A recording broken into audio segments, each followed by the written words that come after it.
Hello મિત્રો, જય શ્રી કૃષ્ણ. આપ સૌનું સ્વાગત કરું છું મારા ચેનલની અંદર. ઘણી વખતે આપણે જોતા હોઈએ છીએ એ પ્રમાણે કે જ્યારે કેનેડાની અંદર સ્ટડીની અંદર ઓપ્શન્સ અવેલેબલ ના હોય તો મેં તમને કીધું એ પ્રમાણે કે આ ચેનલ પર આપણો મેઇન પર્પઝ છે કે હું તમને બીજી બધી કન્ટ્રીઓ બી તમે કઈ કઈ કન્ટ્રીમાં સારું કેરિયર બની શકે એમ છે, આ કન્ટ્રીઝમાં જઈ શકો છો. આના માટેનું આજે એક સ્પેશિયલ હું તમારી સાથે રિપોર્ટ જે રેડી કર્યો છે હું તમારી સાથે શેર કરું કે જ્યાં આગળ તમારા માટે એક એવી કન્ટ્રી હું તમને ઓપ્શન્સ આપીશ કે જે ઓલરેડી કેનેડા જેવી જ રીતે તમને ભણતર બી high level of quality education આપે, કેનેડા કરતી ઓછી ફીસ, કેનેડા કરતાં હાઉસિંગના ક્રાઇસિસ તમારે ફેસ ના કરવા પડે અને ઓછા લિવિંગ એક્સપેન્સની અંદર તમે શિફ્ટ બી થઈ શકો, ભણતર પૂરું કરો ત્યારબાદ તમને અર્નિંગ કરવાના ઓપ્શન્સ બી મળે અને સેટલમેન્ટ થવાના ઓપ્શન્સ બી મળે. સાથે સાથે તમે કદાચ સ્ટડી માટે એક જ કન્ટ્રી લેશો પણ તમને વિઝા જે છે એ 20થી 25 કન્ટ્રીઓના વિઝા એક સાથે મળશે. આવી એક સારામાં સારી કન્ટ્રી હું આજે તમારી સાથે શેર કરવા જઈ રહ્યો છું. જો ડિટેલની અંદર વિડીયો લાસ્ટ સુધી જોશો તો તમને પ્રોપરલી સમજમાં આવી જશે. અને એ પહેલાં જો ચેનલ પર નવા છો તો સબસ્ક્રાઇબ કરી દેજો, નોટિફિકેશન ઓન રાખજો, મેક્સિમમ લોકો શેર કરવાનું ના ભૂલતા. Because spread education, support education, એજ્યુકેશનને ઓલવેઝ સપોર્ટ કરતા રહેજો.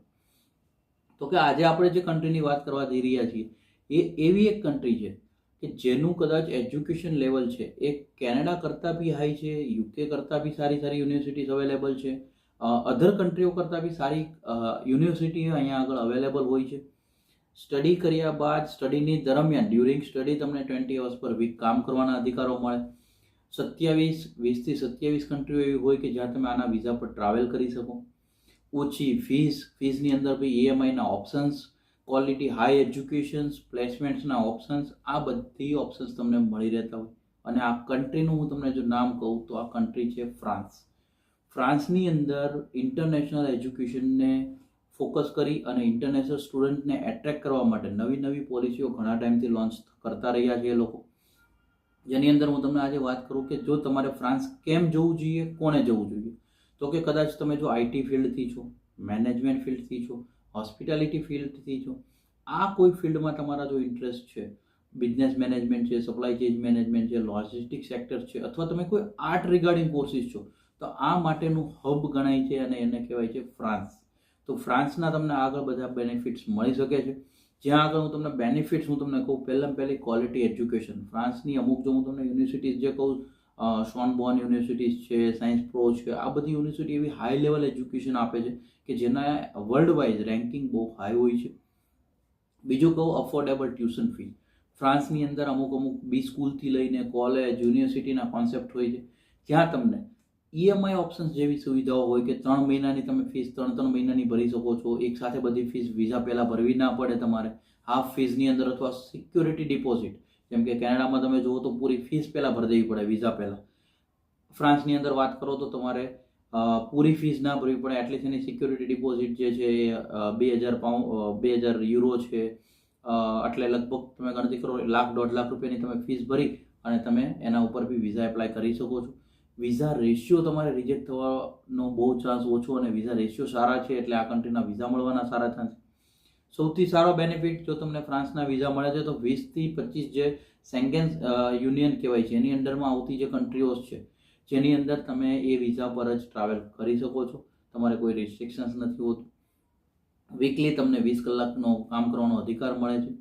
લિવિંગ એક્સપેન્સ અત્યારે જે કેનેડામાં હાઉસિંગ ક્રાઇસિસને કારણે હાઉસિંગને મોંઘું થયું છે, મોંઘવારી વધી છે, આ બધા જે કારણો છે અહીંયા ઓછા ફેસ કરવા પડે.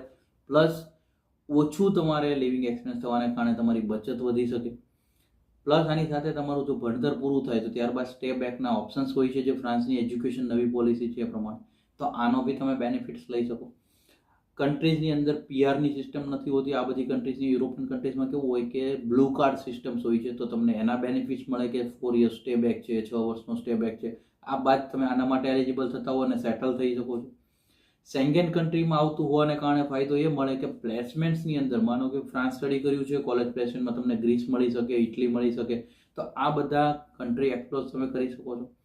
કોઈ આર્ટ રિગાર્ડિંગ હોય તો ફ્રાન્સની બ્રાન્ડ વેલ્યુ તમને ખબર જ છે. ફ્રાન્સના પરફ્યુમથી લઈને તમે કદાચ આર્ટની કોઈ વેલ્યુ વાત કરો તો એટલું બધું હાઈ લક્ઝરી છે કે જેને તમને ઉપયોગી થઈ શકે એમ છે. હવે આની સાથે જો હોસ્પિટાલિટી ઇન્ડસ્ટ્રીની વાત કરીએ તો કલિનરી જે છે એ ફ્રાન્સની અંદર વધારે ગણાય છે. વાઇન્સની અંદર જે વાઇન્સ એજ્યુકેશન્સ હોય છે, આ લોકોનું જે એજ્યુકેશન લેવલ છે ફ્રાન્સના બધા હાઈ બ્રાન્ડિંગની અંદર ગણાય. તો અલ્ટિમેટલી લક્ઝરી એક્સપ્લોઝર જો તમારે જોતું હોય તો બી તમે આની અંદર અનુભવ કરી શકો છો. અચ્છા, હવે ઘણી વખતે ફ્રાન્સની વાત આવે એટલે ઘણાના મગજમાં એક કન્ફ્યુઝન હોય કે સર ત્યાં તો મારે ફ્રેન્ચ શીખવું પડશે. તો કે ફ્રેન્ચ તમારા પાર્ટ ઓફ કોર્સ તરીકે, એક સબ્જેક્ટ તરીકે તમને શીખવાડવામાં એટલે આવશે કે તમને યુઝફુલ થાય. બાકી તમારા અત્યારે ફ્રાન્સની કોલેજ યુનિવર્સિટી મોસ્ટ ઓફલી એવી છે કે જ્યાં આગળ ઇંગ્લિશમાં જ કોર્સ હોય છે, તો તમે ઇંગ્લિશ પર જ આપી શકો છો. બીજી વસ્તુ, IELTS ઓછી બી હોય તો તમને વિઝા મળવાના ચાન્સીસ સારા રહેતા હોય છે. મેં તમને ઘણી વખતે એટલે જ કહું છું કે આ ચેનલ પર આપણે આવી ટ્રાય કરશું કે તમારા માટે ઘણા બધા કેરિયર ઓપ્શન શું લાવી શકાય અથવા તમને શું ગાઈડ કરી શકાય એની કોશિશ અમે કરતા રહીશું. જો તમને આજની માહિતી સારી લાગી, એક લાઇક કરી દેજો. મેક્સિમમ લોકો શેર કરવાનું ના ભૂલતા. તમારે તમારી પ્રોફાઇલ વાઇઝ કોઈ અલગ છે, તમારી એજ, એજ્યુકેશન, એક્સપિરિયન્સ લખી કોમેન્ટ કરજો. ટ્રાય કરીશ કે એના પ્રમાણે બી અમે ગાઈડ કરવાની કોશિશ કરીએ કે તમારે કઈ કન્ટ્રીમાં જવાથી તમારા કેરિયરના તમને સારા ઓપ્શન્સ મળે.